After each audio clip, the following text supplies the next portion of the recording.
Welcome. I'm Kinetic Symphony.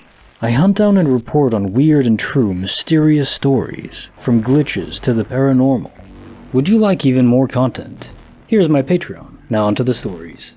Case file number 1170, written by Hardigan99, The Mutating Road.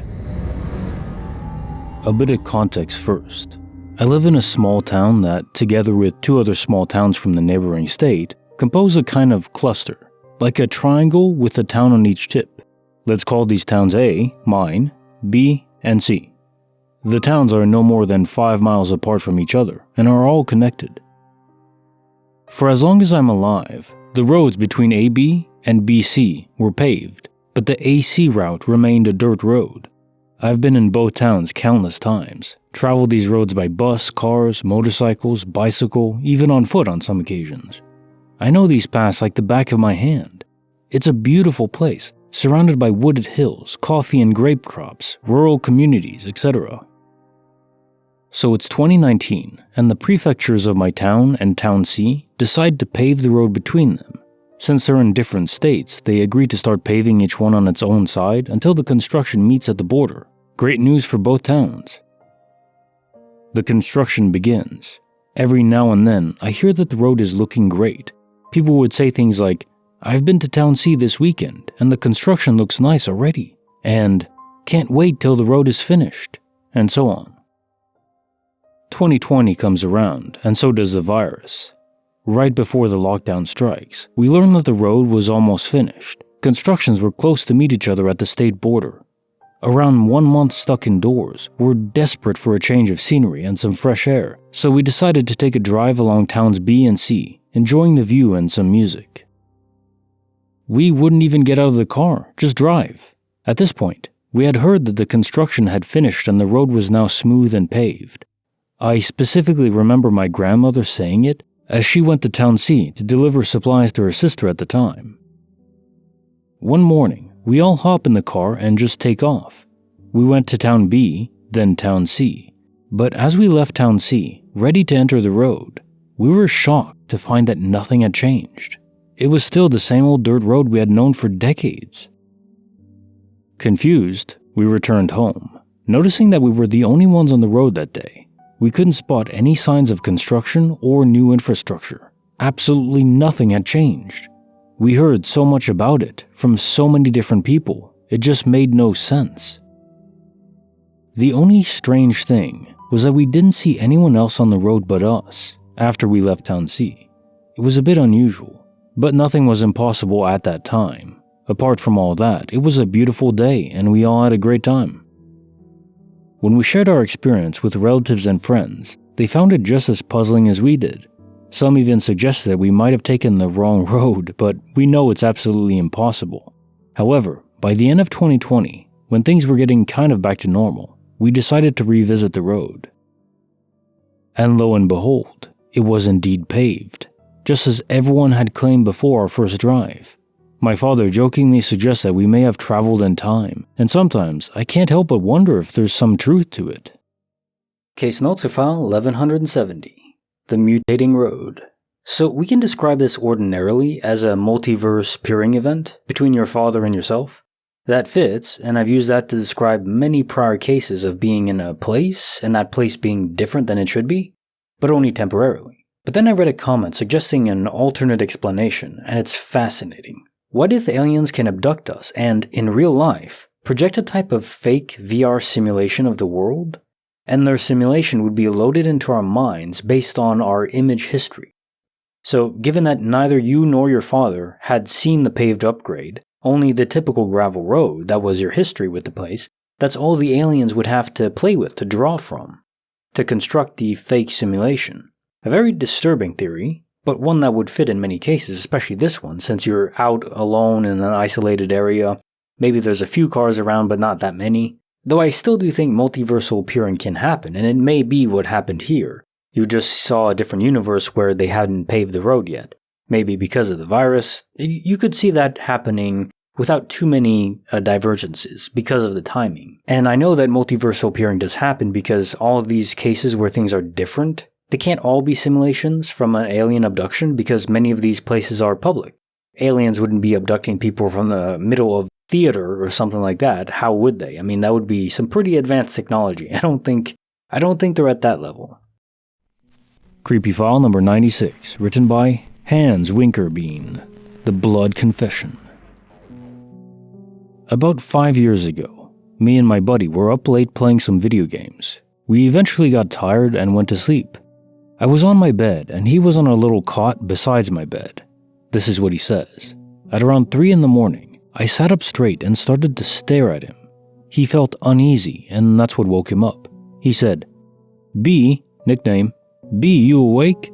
As he started to focus, he noticed blood coming from my mouth and dribbling into my chest. He asked again, "Are you awake?"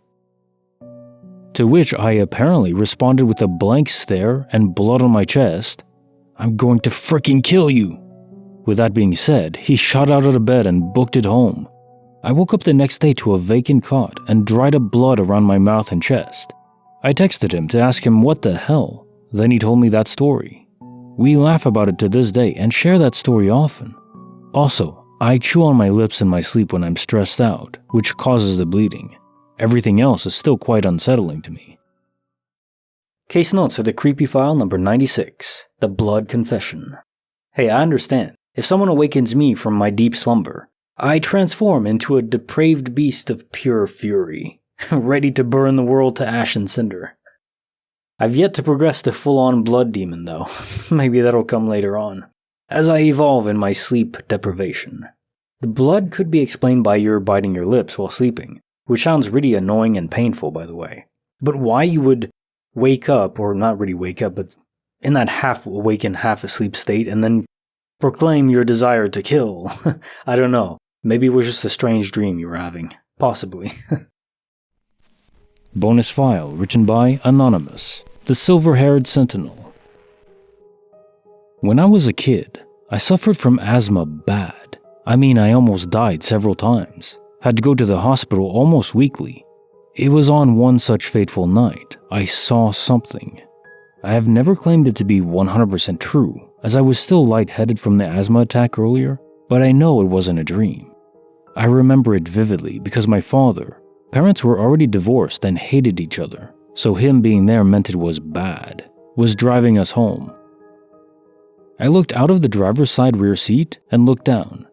There, I saw a dog-human thing.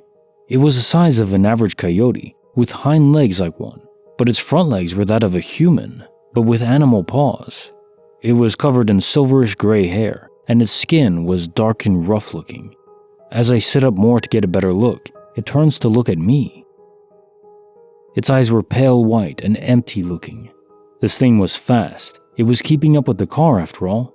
As we continued down the road, I never felt scared or anything, just at peace.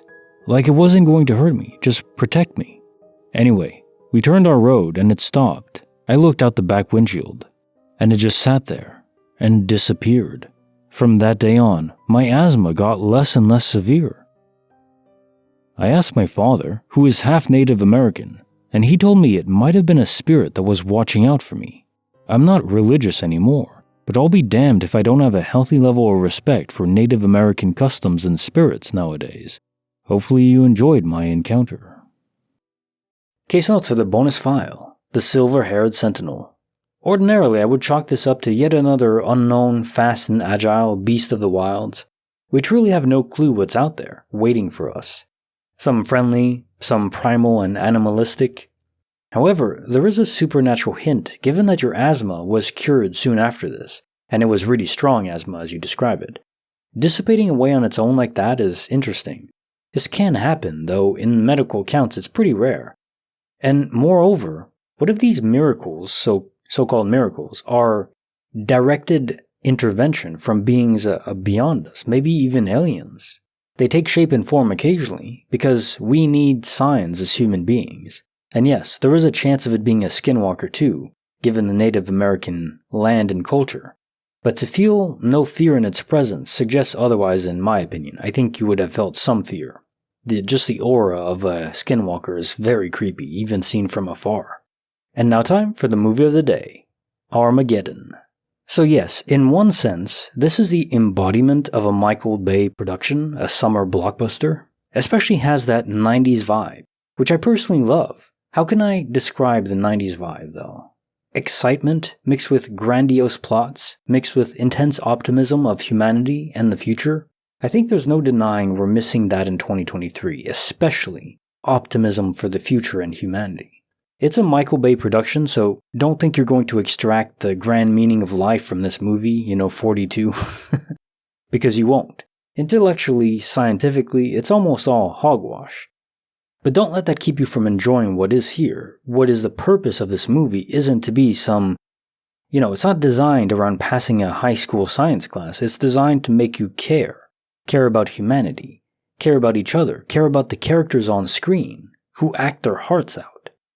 Billy Bob Thornton is a damn MVP in this movie, and Bruce Willis too. I will tell you something else, and I don't know how else to sing a movie's praise more than this. I've seen this movie at least 5 times in my life now, and every time, even though I know exactly what will happen, I know the scenes, I know the mechanical sense of the scenes, the words are going to say and everything. Even though I know that, I cry like a baby multiple times. I'm unashamed of this fact. It hurts me hard in the feels, and that's saying something, because I'm pretty stoic otherwise. Here's a quote of the movie that really, I quite enjoyed. Hey guys, remember, we're heroes now. So that incident with me and the gun on the asteroid, let's keep that under wraps, alright?